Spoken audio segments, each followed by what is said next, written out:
Hi, I'm Stephen Ham from Archery Supplies. And I'm James Astley. Today I've got James here. James is one of Australia's top recurve archers, and it's a bit embarrassing probably for James to be here, but I think it's important because I want to talk about the gear James is shooting, and I want to talk about your process, about how you've become such a good archer, right? Because a lot of customers come in my shop and they're like, I want to be a great archer, and I'll just buy myself a $2,000 bow, a $1,000 set of X10 arrows, and expect to be a great archer, right? So I want to go through James's gear, and then I want to talk about what James thinks makes him shoot so much better than me, and what's been the improvement. Because James's improvement in 6 months, in a year, in 2 years, is nothing under sensational. He's jumped from I'm going to say a beginner archer to an elite archer, and it feels like in a day, and it's clearly not, because it's like every time I see James, he's better and better, and for me, I sort of stay at a level, and if I put in more work, I get a little bit better, but I've never reached this level that James is at now. So what we're going to do is we're going to go through this setup and what James is shooting, so you get a bit of an understanding about the stuff, because for me it's quite amazing.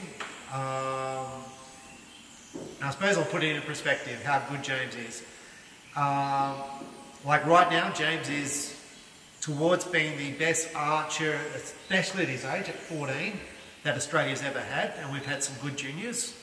And Alec Potts and David Barnes may argue that case, but we're getting down to a handful of archers who've ever been this good.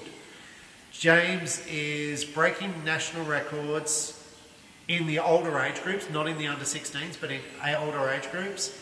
And even in the Open now, he would have come fourth, and even Open now, he'll be ranking probably in the top 5, which is unbelievable for a 14-year-old. I've been shooting for 40 years, and in 40 years, I've never seen that. So it's very unique for me. And I'm going to say, in that process, you've also got Brock, who's also doing amazing. And it's like Brock just sets this level, and then you seem to jump over him. And it's like, and then Brock will jump over you, and then it's like this, every time I see you two, it's like, well, I'm just going to shoot better than you, and next time, and it's created this, I think I've said it before, a whirlpool of excellence. And so that's what we want to talk about, because I think people think that they're just going to buy a bow and be excellent, and that's what we want to talk about. So let's talk about all your stuff here, what you've got, stabilizers, roughly how much it all costs, and what you think's important, and what you think's been the factors that have made this improvement. You can talk about your dad, because I think that's a major factor. You can talk about Graham, the coach, because I think that's totally amazing. But let's start with your equipment. So let's just run through it, what you've got. So I'm shooting some Fivix Argon X limbs, 34 pounds. Then the riser I'm using is the Jungsing H6 riser. So the Fivix limbs are 70 inches. James's draw length is about 29. Yeah, around that. So 29 inches. He's choosing 70-inch limbs because it's a little bit smoother at his anchor point. So easy to get through the clicker. Yeah. So the Jungsing riser is I'm going to say a copy of a Win and Win riser. It's a little bit different, but it's cast. The Win and Win riser is a machine riser. This is a cast riser, so it's cheaper. It's basically a $200 riser, right? Now James has tried expensive risers, right? So just explain to us a little bit about this riser versus expensive risers and what you felt the difference. So some differences I've felt through different risers are the amount of vibration that comes through it, and the weight of it, and the balance of how it feels. So with the Fivix, did that have more or less vibration than this? The Physics one that I tried had a bit more vibration than this, and also the weight balance I didn't like. And it was the grip as well on the Physics, wasn't it? And the grip. So one of the things with Physics, they use a a material which is a 6000 material, and it's meant to give a bit of flex, so it's meant to absorb a bit more vibration. So with this, you felt this had less vibration than Physics, and comparing this to the Win and Win riser, which is a machine riser versus a cast riser. So I found them almost the same. The only difference that I found was the grip and also the amount of noise it made when you shot it. So the grip, you can tell the difference between this grip and the Win and Win grip? Yeah. Okay. Really? So I think this grip, the little plastic thing that you hold on to on this bow, is very similar to the Win and Win grip. It feels different. Yeah. And which one's got more vibration, this one or the Win and Win? They have roughly the same amount of vibration. It's just the different tone of noise they make when it's shot. So one's noisier than the other, or? The Win and Win one makes a bit more of a dull sound. Okay. This one when shot. Okay. Yep. Okay. And yep. Keep going. So we've got now we're into the stabilizers. Okay. The stabilizers, I use Physics Velators for the V-bars, and then the ACS Nano Win and Win stabilizer. So this is 12 inches? Yeah, 12 inch. 12 inch with 40 degree? 45 degree angle. 45 degree angle. The extender is a 3 inch, Yeah, 3 inch. and that's a Physics Velator. It's the cheaper one, so it's a solid aluminium one here, but it's not the expensive one. The V-bar is a Win and Win carbon V-bar. Yeah. So this is a little bit more expensive, like probably up around the $80 mark. The reason you shoot carbon versus metal? It's just the one that the bow came with, so I just stuck with it. Yep. Yeah. This is a more expensive stabilizer, but I think that's left over because you got it second hand, was it? Yeah, got this one second hand, so it's a 32 inch one. 32 inch. You're running 1 ounce of weight at the back, and at the front you're running 3 ounces. 3 ounces of some weight there too. No, That's not right. no, it's just how it is. Okay. Yep. So we've got. Then I use a Shibuya arrow rest and ARC Win and Win clicker. Now this is interesting. So James has replaced the little locking screw here, which Win and Win use, which is a little triangle thing, with the Alex Potts. I'm going to call it EI Archery. E1 Archery. Should be called Alex Potts Archery, but anyway, EI Archery. This locking wheel. Now the reason you did this... because I found it has a tighter grip over the clicker, so it won't move when travelling. And this thing just locks down. Once you lock it down, you cannot move it. It's just, it wrenches down. And when you shoot the normal Win and Win one, if you shoot through the clicker, this can move. So the other day I was driving in my car and the clicker moved. So I got to the shoot and my clicker was back here. With this really locks down in place. Yeah. Yep. Then the sight that I use is an Axel. It's one of RXL, so one of the older models of it. Yep. The sight pin. And the sight pin is just a cheap Avalon. So the sight pin's about $20 sight pin. Yep. The plunger is a Physics. Yep.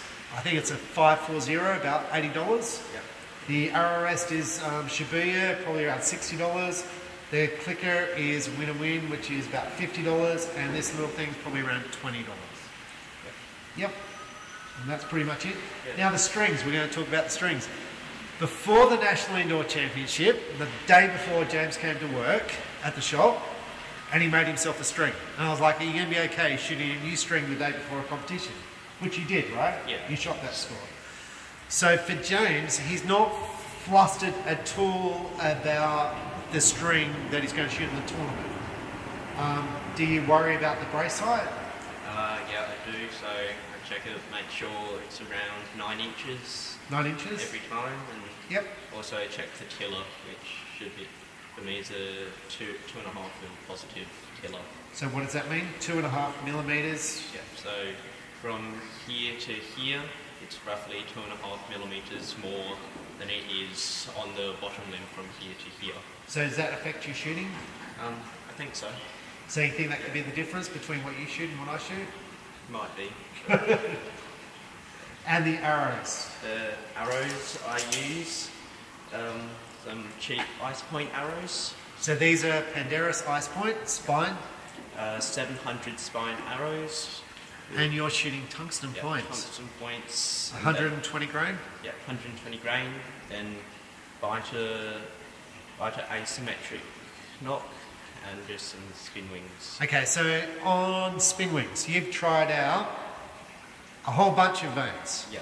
Right, so we've gone from plastic vanes back in the early days, and we've gone through all the things, and this is where we're at. Yep. Right, so just explain the difference between plastic vanes and spin wings as far as difference in scores, durability. So I don't have many scores with just plastic vanes, but I've tried out the Jet 6 vanes and the Pandarus ones, and I found some difference in score and different sizing groupings, like over 720s. So with the longer vanes, what did that do?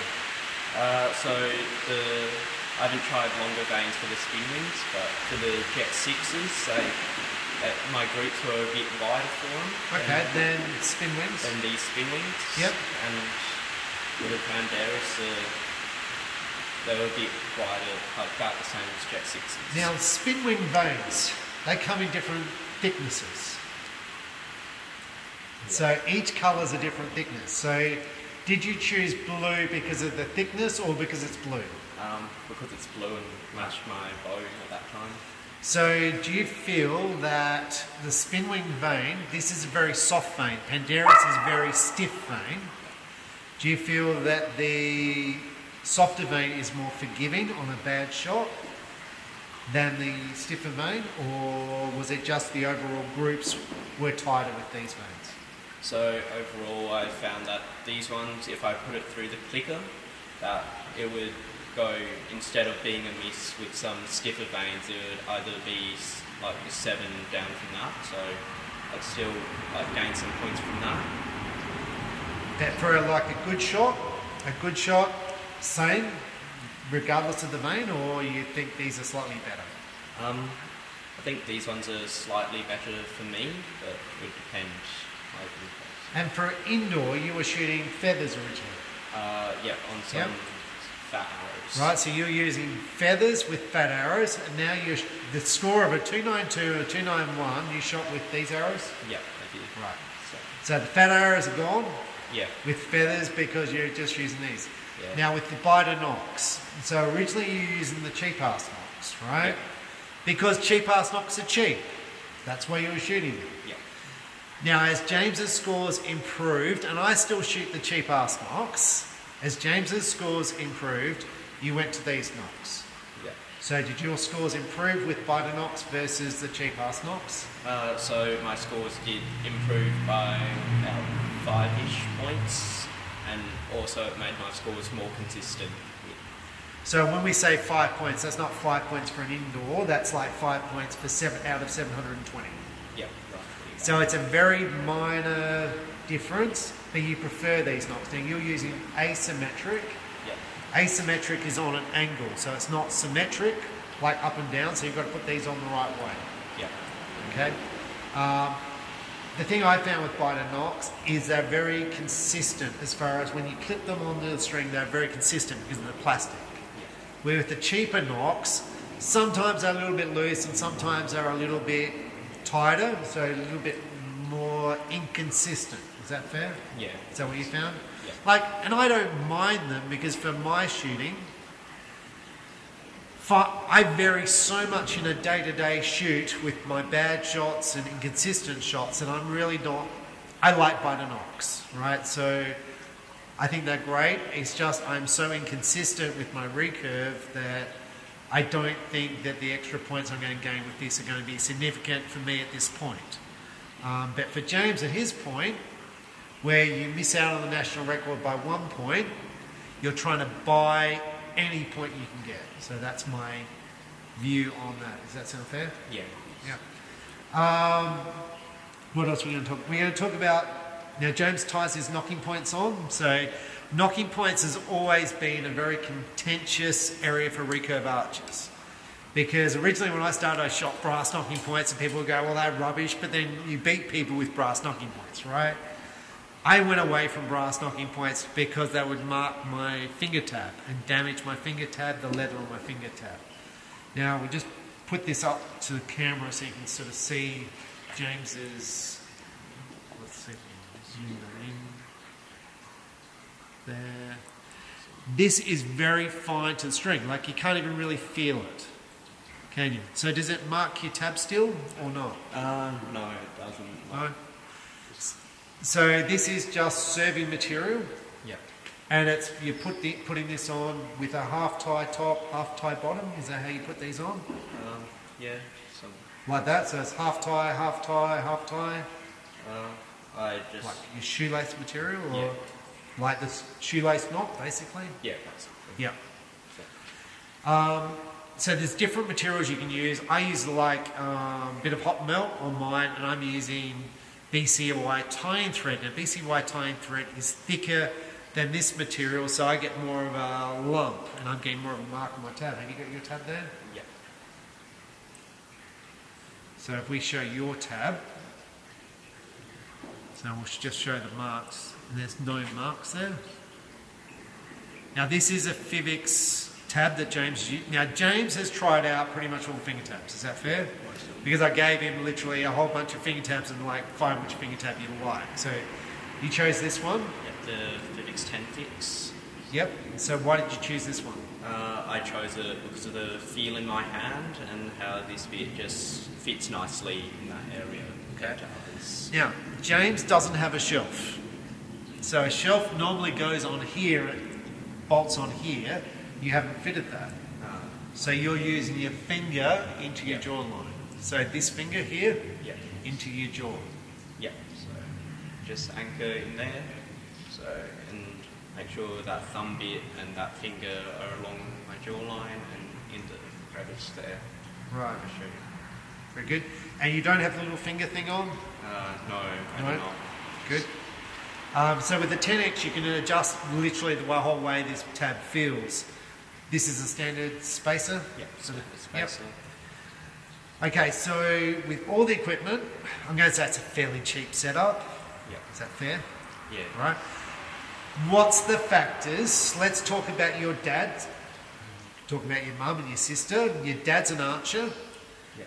Your dad's view on archery and your training and all that. I think your dad doesn't like to give you expensive gear. Is that fair? Yeah.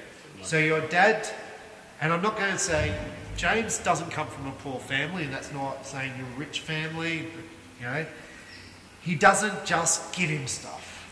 Yeah. That's fair, right? He doesn't go, James, you are the best archer in Australia, I'm buying you the best bow, I'm buying you the best arrows. That's not the way he thinks, is it? No, it's not.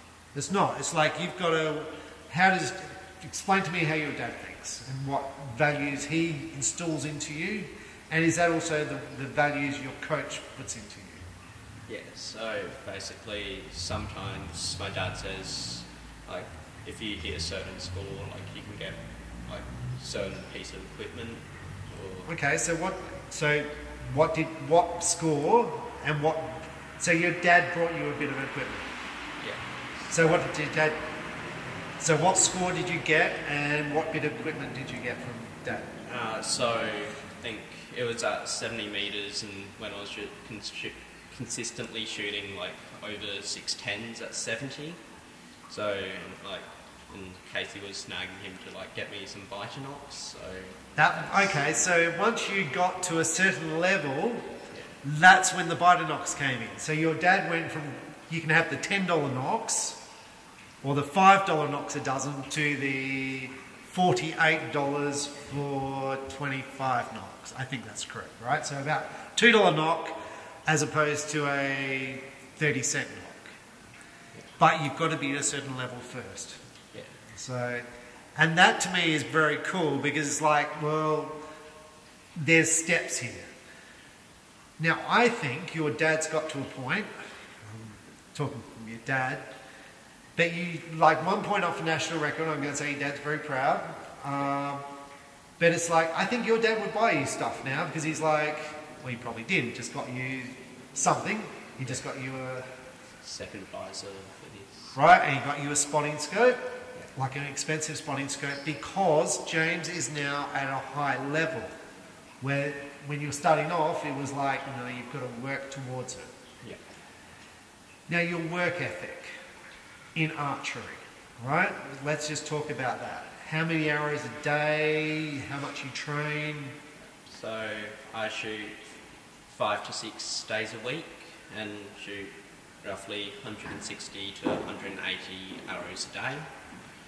So how do you do that? How do you fit 180 arrows into a day?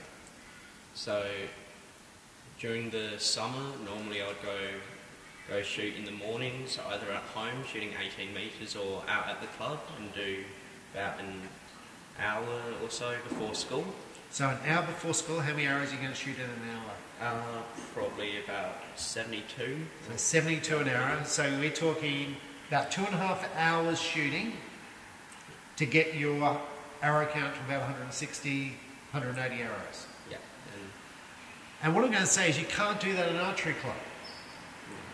Because if you go to the Adelaide, James is a member of Adelaide Archery Club, if you go to the archery club and you go down there and shoot in the afternoon at Saturday, you're going to shoot 90 arrows. And that's going to take 3 hours. 3 hours. Where James can shoot in 3 hours, you can shoot almost 200 arrows. Yeah. So what does this mean as far as training? Are you shooting at Saturday at the archery club during a club shoot? Or is all the training done, I'm going to say, in your own time? So most of the morning trainings are done in my own time before school, and then normally on the weekends, depending what rounds are being shot at the club, I'll shoot the club shoot just to do a 720, and then I just shoot Sunday morning with the training group with Graham.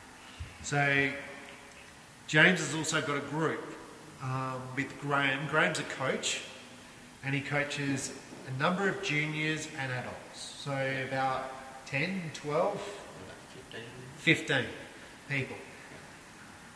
And they get together and they shoot, I'm going to say, a lot of arrows. Is that fair? Yeah. So it's not that they put on a club shoot. They go down there and they are training, and he will say, you're going to shoot this distance, or you're going to shoot up close. Yeah. And Graham, so we'll sort of go into Graham because we've just touched on this. Graham directs James and the students what they're going to do, right? So he might say, look, you're not going up in poundage, and he will set goals for the juniors. Is that thing? So I suppose what we're going to talk about is so James, it's about time efficiency. So you don't want to be at the club spending 3 hours when you can be actually shooting 200 arrows in that time frame. But you'll go to the club to shoot a round if it's time efficient. Yeah. Is that fair? Yeah. Okay. Because I think a lot of people think, like, if I go to the club once a week, I'm going to be a good archer. Are you going to be a good archer if you go to the club once a week? Probably not. Right. So it's this dedication. Now I'm going to talk a little bit about Graham. So James gets back from the junior nationals, and he's the top junior recurve archer at the nationals, and he's getting ready to go to the world championships. And Graham says to you, you're not going unless you shoot a score of 660. Now that score will be much higher than the requirement to join the team. But Graham said you're not going to go unless you shoot 660. Yeah. Yeah? Yeah. Does he mean that? he does. Right? So if he shot 650, he's not allowed to go to represent Australia, even though he's the best archer, unless he gets that score. Now, a lot of people are going to say, well, that's not acceptable, I'm the best archer in Australia. I'm going to go to the World Championships. But Graham is dead serious, is he not? He is. And I'm going to say with Graham, he doesn't take any, I'm going to say crap, is that the right word? He's like very focused on your mindset, on keeping your feet on the ground, and you developing to an elite archer. So the fact that you may be the best archer in the state, the best archer in Australia, Graham doesn't care. I mean, he probably thinks it's nice, but he doesn't care, does he? He really wants you to become the best archer in Australia. But then he's like, actually, I'm not happy with that. You've got to be the best archer in the world. So that's your trajectory, and that's where we're working towards. Is that fair? Yeah. So a lot of what Graham does is with putting the right mindset on his people that he coaches about work ethic, training, and putting your head in the right spot. Yeah. Fair? Now, I'm going to just talk a little bit about James. So we're standing in the indoor range here, and James was working for me one day, and I was pouring down with rain, and I was like, well, do you want to shoot in the indoor range? And James said, no, I'm going to go and train at the club in the rain, because when a competition comes, I might be training in the rain, so therefore I should shoot in the rain, where it's cold and miserable. And you go down to the club with a bunch of other people, and you all stand there in the rain, and you shoot in the rain where it's cold. Yeah. How does that feel? Yeah, it feels a bit cold at first, but yeah.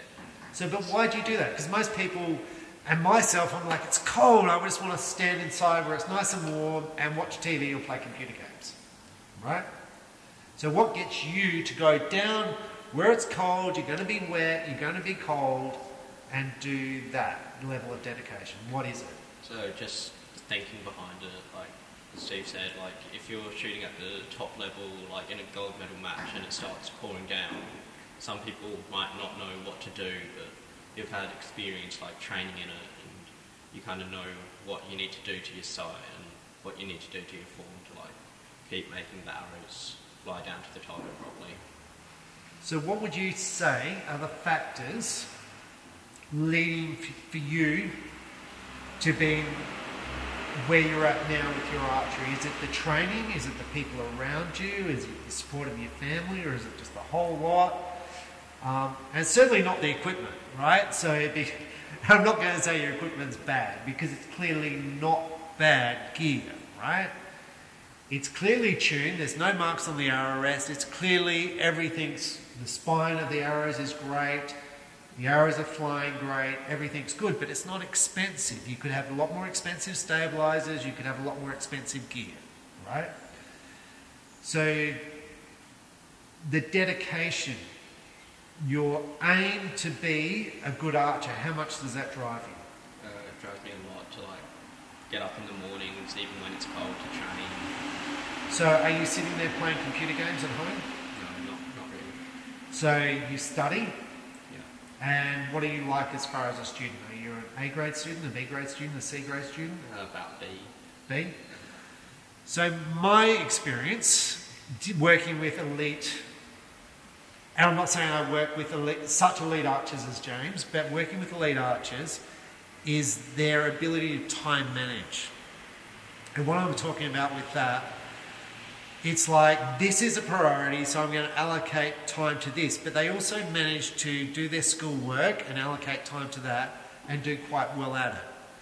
So it's a lot, I suppose what I get is from a lot of people is excuses on why I can't be a good archer.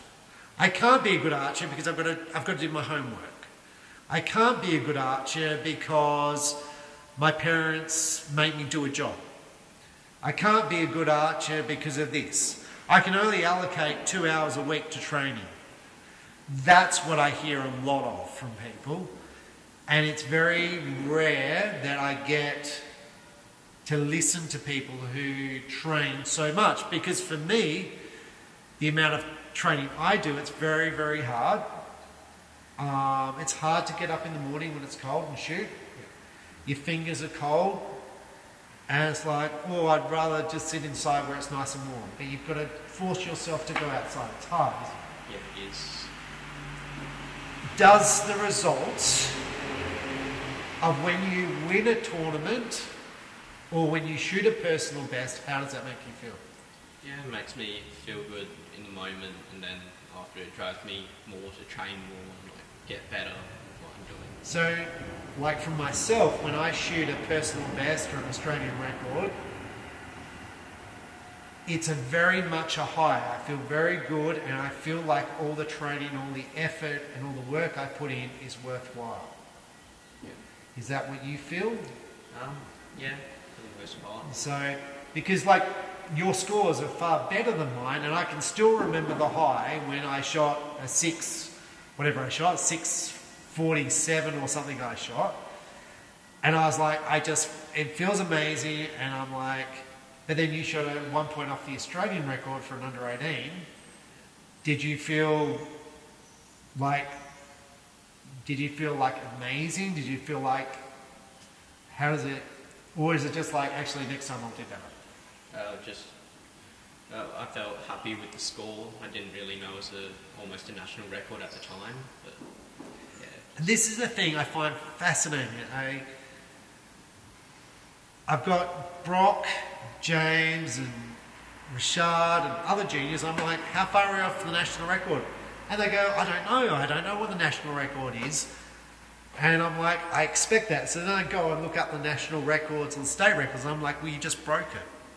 They don't know. It's like, because tell me, is it because actually I don't really care? I'm focused on improving my archery.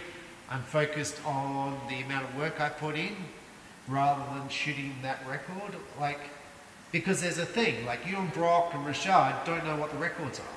Yeah, so me personally, I'm not really focused on records. All I really think about is the score that I've set for myself, like what I want to shoot. So, does winning a championship, does that mean more than shooting your personal best? So when you win the nationals, how does that feel compared to your 674 on the weekend? Kind of feels about the same because they were both goals I wanted to reach, like shooting over like a 670 and 60 and like doing good at nationals and hopefully like winning was my goal, like Yep. for nationals, and yeah, so both reaching goals, which is a good thing for them. And I'm going to say, from my perspective, and tell me if I'm wrong, a lot of people rock into a tournament and nerves, Yeah. right? They feel the shakes and the pressure. And I went to Vegas and people said to me, I couldn't sleep the night before the tournament. I couldn't eat food because I just vomited it back up. For you, going into a tournament, you seem very relaxed and very calm. Do you feel the nerves, or is it like, I'm just here to make good shots?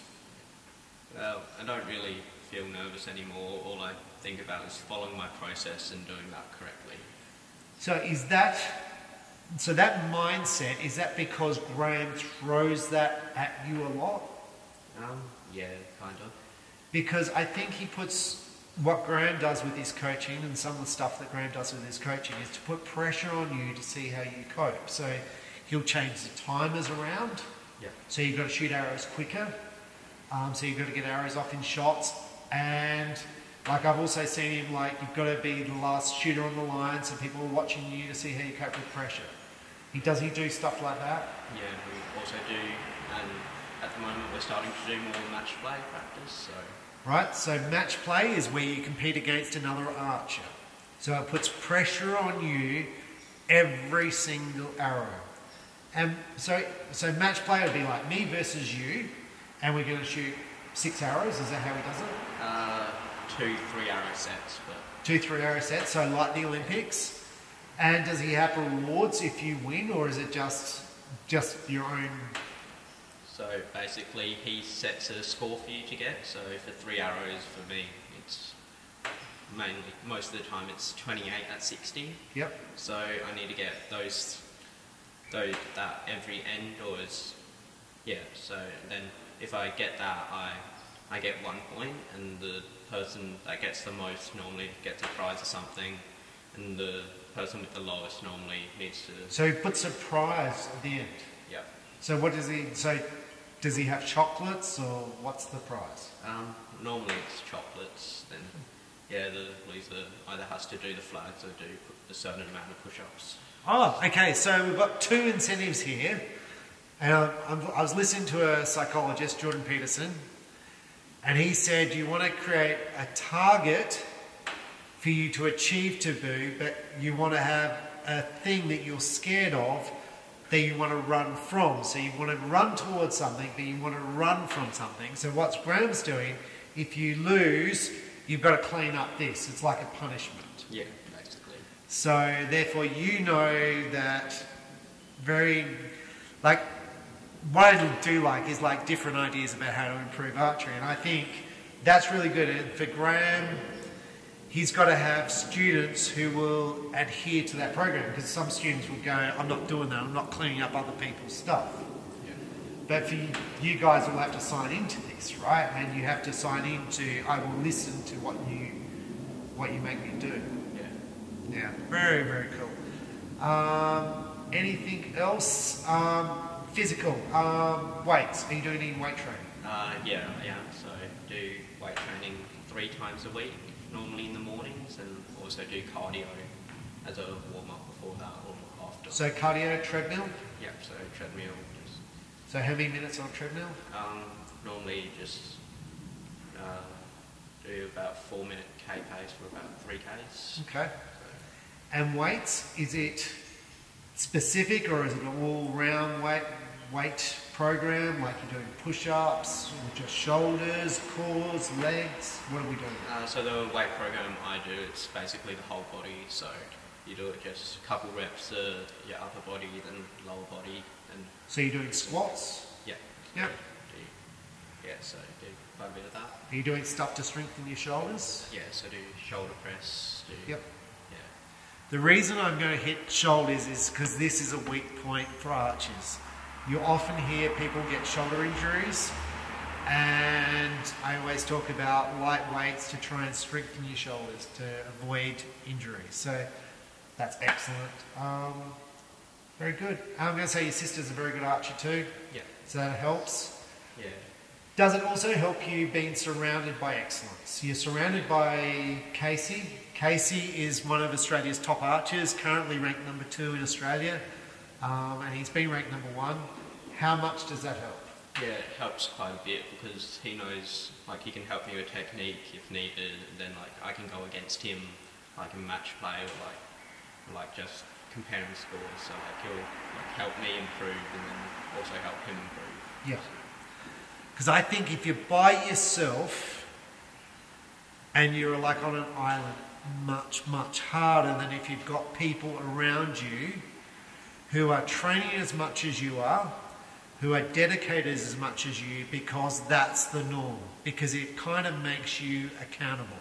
That's my view. So I think it's very important that you have people around you who support what you do, because it's too easy to be a slack ass and be lazy, right? So I think it's really good that you're surrounded by people who train a lot. Brock trains a lot. And you're surrounded by a whole bunch of people who are training a lot, who are doing the same sort of stuff that you're doing. I think that's really, really important. So thank you very much, James, and all the best for your continuation. It's been excellent.